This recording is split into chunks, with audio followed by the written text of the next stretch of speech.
Yan mga sir, to Toyota Innova. Oo, 2007. 2007 model na sabi ni sir. Totally blackout mga sir yung panel gauge niya. Galing pa sila ni sir ng Liliw, Laguna. Hanggang dito hindi talaga gumana. Wala.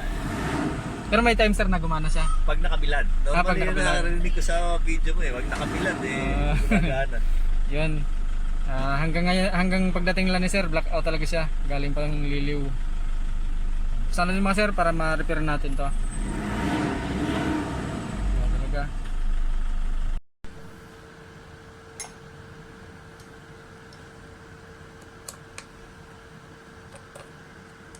Ito lang yung sadya nyo dito sir. Ha? Ito lang yung sadya nyo. Oo. Eh kasi nga, ang hirap bumiyahe. Hindi mo alam kung may gas ka pa. Oo. Makikita mo maya yung gas mo. Wala, baka mamaya, overheat ka na, hindi mo pa alam. Marami na mga naka-experience ng T-Rex bago pinarapir. Ate, may hihintay mo na tumira. Kaya ang hirap pagka si Miss na nagdadrive, mag-freak out ka. Si ma'am lagi may dala nito.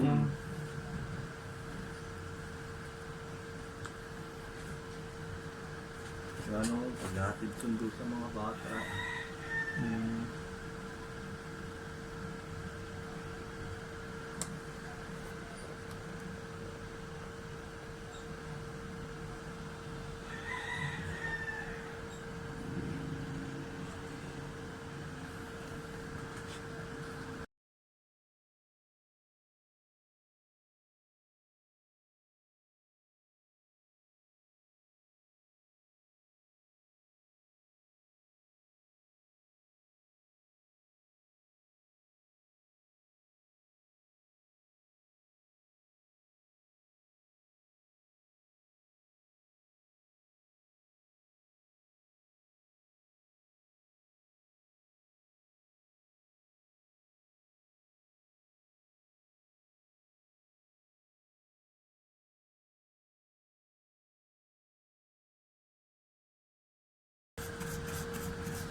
Ngayon nyo lang ulit nakita yan sir, yung tinakbo niya. Oo, may simula. Hindi, nung pag nakita naman, pagka nabilad nga.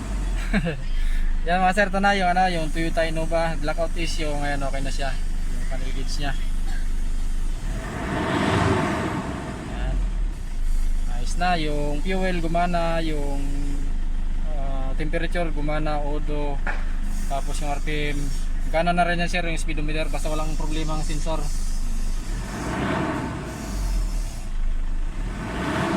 Yan na mga sir, maraming salamat. Toyota Innova Blackout issue galing Liliw, Laguna.